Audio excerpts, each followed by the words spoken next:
Hello everyone, welcome back to our channel. So friends, ముందుగా కొత్తగా మన ఛానల్ని చూస్తున్న వారైతే సబ్స్క్రైబ్ చేసుకోండి, లైక్ చేయండి, మీ ఫ్రెండ్స్కి షేర్ చేయండి. మీరు కూడా నాతో పాటు హాస్టల్ వెల్ఫేర్ ప్రిపేర్ అవ్వాలనుకుంటే నా వీడియోని అనేది డైలీ నా వీడియోస్ అనేవి ఫాలో అవ్వండి. సో ఫ్రెండ్స్, సార్జెంట్ నివేదిక 1939-44 కాలాన్ని దేశ విద్యా చరిత్రలో చీకటి కాలంగా పేర్కొంటారు. ఇక్కడ దేశ విద్యా చరిత్రలో చీకటి కాలం అనేది ఏ ఇయర్ అనేది కొన్ని ఇయర్స్ ఇస్తాడు మనకు. ఇక్కడ మనం ఎగ్జామ్ పాయింట్ ఆఫ్ వ్యూలో గుర్తుపెట్టుకోవాలండి. 1939-44 కాలాన్ని చీకటి కాలంగా పేర్కొంటారట.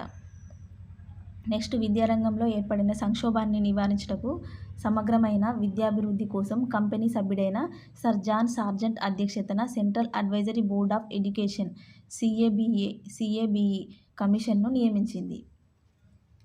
ఇక్కడ మనకు ఈ సార్జెంట్ కమిషన్ అనేది ఎందుకు నియమించింది అంటే, విద్యా విధానంలో ఏర్పడిన సంక్షోభాన్ని, విద్యారంగంలో ఏర్పడిన సంక్షోభాన్ని నివారించేందుకు ఈ కమిషన్ను నియమించింది.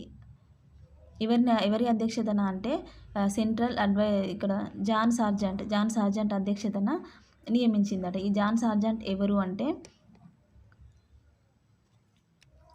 కంపెనీ సభ్యుడు. ఈ జాన్ సార్జెంట్ ఇతని అధ్యక్షతన central advisory board of education CABE కమిషన్ను నియమించింది. నెక్స్ట్, ఈ కమిషన్ను యుద్ధానంతర విద్యా ప్రణాళిక అని కూడా పిలుస్తారు. అయితే యుద్ధానంతర విద్యా ప్రణాళిక అని ఏ కమిషన్ను పిలుస్తారంటే సార్జెంట్ కమిషన్ను పిలుస్తారు. ఇక్కడ ఇది ఎగ్జామ్ పాయింట్ ఆఫ్ లో ఇంపార్టెంట్ అండి. మరియు తొలి భారతీయ విద్యా ప్రణాళిక కమిషన్ అంటారు. ఇక్కడ దీన్ని సార్జెంట్ కమిషన్నే తొలి భారతీయ విద్యా ప్రణాళిక అని కూడా అంటారు. ఇక్కడ కన్ఫ్యూజ్ అవ్వద్దు ఫ్రెండ్స్. తొలి భారతీయ విద్యా ప్రణాళిక కమిషన్ అంటేనేమో సార్జెంట్ నివేదిక అని అంటారు. తొలి భారతీయ విద్యా కమిషన్ అంటేనేమో హంటర్ కమిషన్. ఇక్కడ తొలి భారతీయ విద్యా ప్రణాళిక కమిషన్ అంటేనేమో సార్జెంట్ నివేదిక. ఇక్కడ విద్యా ప్రణాళిక కమిషన్ అంటేమో సార్జెంట్ కమిషన్. ఇక్కడ అదే హంటర్ కమిషన్కి ఏ విధంగా ఉంటుంది? తొలి భారతీయ విద్యా కమిషన్ అని ఉంటుంది. హంటర్ కమిషన్ను తొలి భారతీయ విద్యా కమిషన్ అని అంటారు. ఇక్కడ రెండు సేమ్ ఉన్నాయి దాదాపు, కన్ఫ్యూజ్ అవ్వద్దు. నివేదికలోని ముఖ్య సూచనలు. ఇక్కడ 3 to 6 సంవత్సరంల బాలబాలికలకు పూర్వ ప్రాథమిక విద్యను అమలు చేయాలి. పూర్వ ప్రాథమిక విద్యను 3 to 6 సంవత్సరాల బాలబాలికలకు అమలు చేయాలట. నెక్స్ట్, 6 to 14 సంవత్సరంల బాలబాలికలకు నిర్బంధ ఉచిత ప్రాథమిక విద్యను అమలు చేయాలి. నెక్స్ట్, దీనిని 1984 నాటికి అంటే 40 సంవత్సరాల కాలంలో సాధించాలని అనుకున్నారు. అంటే వీటిని 40 సంవత్సరాల కాలంలో సాధించాలి. ఇక్కడ సార్జెంట్ నివేదిక 1944 అంటే 40 ఇయర్స్ కలిపితే 1984 వరకు సాధించాలి. ఉన్నత పాఠశాల స్థాయిలో 2 రకాల కోర్సులను ప్రవేశపెట్టాలి అని చెప్పింది. అది ఒకటి విద్యా సంబంధమైనవి, 2 సాంకేతిక సంబంధమైనవి. అంటే 2 కోర్సులను ఉన్నత పాఠశాల స్థాయిలో ప్రవేశపెట్టాలని చెప్పింది. నెక్స్ట్, ఇంటర్మీడియట్ ఎత్తివేసి మొదటి సంవత్సరాన్ని ఉన్నత పాఠశాలలకు, 2వ సంవత్సరాన్ని డిగ్రీ తరగతులకు మార్చాలి. ఇక్కడ ఇంటర్మీడియట్ని ఎత్తివేయాలన్నట్టు, తీసేసి మొదటి సంవత్సరాన్నేమో ఉన్నత పాఠశాలల్లో కలపాలి, 2వ సంవత్సరాన్నేమో డిగ్రీ తరగతులకు మార్చాలట.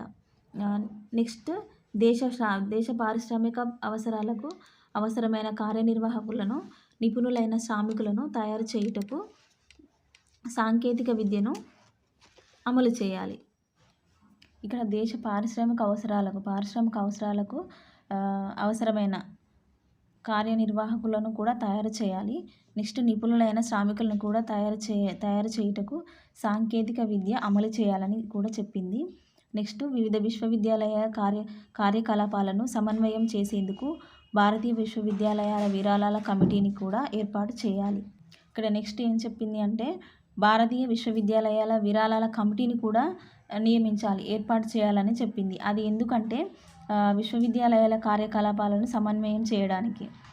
నెక్స్ట్, 10 నుండి 40 సంవత్సరాల మధ్య వయసు కలవారిలో నిరక్షరాస్యతను నిర్మూలించుటకు వయోజన విద్య కార్యక్రమాలను అమలు చేయాలని కూడా చెప్పింది. వయోజన విద్య కార్యక్రమాలను కూడా అమలు చేయాలి. అది ఏ సంవత్సరం నుంచి ఏ సంవత్సరం వయసు గల వారికి అంటే 10 నుండి 40 సంవత్సరాల గల మధ్య సంవత్సరం వారికి శారీరక మానసిక వికలాంగుల కొరకు ప్రత్యేక విద్యా సంస్థలు స్థాపించాలి.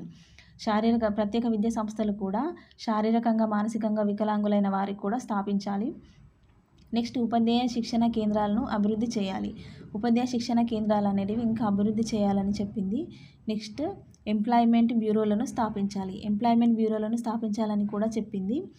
నెక్స్ట్ విశ్వవిద్యాలయ విద్య నిర్వహణ మినహా మిగతా విద్యా కార్యకలాపాల నిర్వహణ రాష్ట్రాల మార్గదర్శకత్వం కింద ఉండాలి.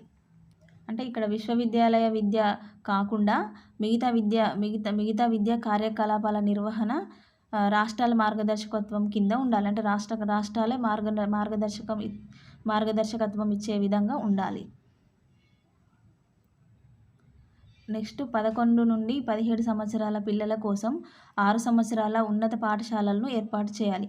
ఉన్నత పాఠశాలలను కూడా ఏర్పాటు చేయాలని చెప్పింది. అది ఎవరి కోసం అంటే ఏ సంవత్సరాల కోసం అంటే 11 నుంచి 17 సంవత్సరాల పిల్లల కోసం 6 సంవత్సరాల ఉన్నత పాఠశాలను కూడా ఏర్పాటు చేయాలని చెప్పింది.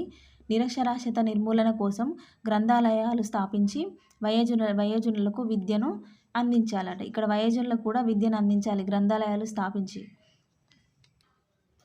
నెక్స్ట్ సార్జెంట్ నివేదిక ప్రాముఖ్యత. ఈ ప్రాముఖ్యత ఏముంది అంటే దేశ విద్యా చరిత్రలో సార్జెంట్ నివేదికకు ప్రముఖ స్థానం ఉంది. పూర్వ ప్రాథమిక విద్యా స్థాయి నుంచి ఉన్నత విద్యా స్థాయి వరకు ఒక సమగ్ర విద్యా ప్రణాళికలను తయారు చేసిన ఘనత ఆ నివేదికకే దక్కింది. ఇక్కడ ఏం చేసిందంటే సార్జెంట్ నివేదిక పూర్వ ప్రాథమిక విద్యా స్థాయి నుంచి ఉన్నత స్థాయి వరకు ఒక సమగ్ర విద్యా ప్రణాళికలను తయారు చేసిందట ఈ సార్జెంట్ నివేదిక. అయితే ఆ ఘనత అనేది సార్జెంట్ నివేదికకి దక్కింది. అయితే తమ సూచనలను అమలు చేయుటకు 40 సంవత్సరాల గడువు అవసరమని సార్జెంట్ నివేదిక పేర్కొంది. అయితే ఈ సూచనలన్నింటి అమలు చేయడానికి 40 సంవత్సరాలు గడువు కావాలని పేర్కొందట. నెక్స్ట్ ఈ సూచన అనేక విమర్శలకు గురైంది. 40 సంవత్సరాల గడువు కావాలంటే చాలా విమర్శలకు గురవుతుంది కదండి. ఆ విధంగానే విమర్శలకు గురైంది. అప్పటి మన జాతీయ నాయకులు ఆ అంశంపై తీవ్ర నిరసన చేశారు. భారతీయులను విద్యావంతులను చేయాలన్న చిత్తశుద్ధి బ్రిటిష్ ప్రభుత్వానికి లేదని సార్జెంట్ నివేదిక నిగ్గు తేల్చిందని నెహ్రూ విమర్శించాడు. నెహ్రూ ఏమన్నాడు, భారతీయులను విద్యావంతులు చేయాలనే ఉద్దేశం అనేది బ్రిటిష్ ప్రభుత్వానికి లేదని ఈ సార్జెంట్ నివేదిక చెప్పింది, నిగ్గు తేల్చిందని నెహ్రూ విమర్శించిండు. కాగా సార్జెంట్ నివేదికలో ప్రధాన సూచనగా పేర్కొనబడిన సార్వజనీన నిర్బంధ ఉచిత ప్రాథమిక విద్య ఈనాటికి అపరిష్కృతంగానే మిగిలిపోయిందట. అయితే సార్జెంట్ నివేదికలో ప్రధాన సూచన ఏంటంటే ఇక్కడ సార్వజనీన నిర్బంధ ఉచిత ప్రాథమిక విద్య అది ఇప్పటి వరకు కూడా అమలు కాలేదు. ఇప్పటి వరకు కూడా అపరిష్కృతంగానే మిగిలిపోయిందట. నెక్స్ట్ సార్జెంట్ నివేదిక పెట్టిన గడువు కూడా తీరిపోయి చాలా కాలం అవుతుంది. ఆ నివేదిక పెట్టిన గడువు కూడా 84 అయి కూడా చాలా కాలం అవుతుంది. ఏమైనా సార్జెంట్ నివేదికలోని సూచనలను కొన్నింటిని అమలుపరచడానికి ప్రభుత్వం ప్రయత్నించింది. కొన్ని సూచనలు అమలుపరచడానికి ప్రయత్నించిందట ప్రభుత్వం. వాటిలో ముఖ్యమైనవి 1945లో కేంద్రంలో విద్యాశాఖ ఏర్పడింది. 1945లో కేంద్రంలో విద్యాశాఖ ఏర్పడిందట. 1946లో కొన్ని రాష్ట్రాలలో పంచవర్ష విద్యా ప్రణాళికలు తయారు చేయబడ్డాయి. నెక్స్ట్ ఢిల్లీలో అఖిల భారత సాంకేతిక విద్యా మండలి ఏర్పడిందట. కేంద్రంలో విశ్వవిద్యాలయాల విరాళాల కమిటీ ఏర్పాటు చేయబడింది. స్వాతంత్రానంతరం చాలా వరకు కూడా సార్జెంట్ నివేదిక ప్రభుత్వానికి మార్గదర్శకంగా ఉండిపోయింది. So friends, thank you for watching.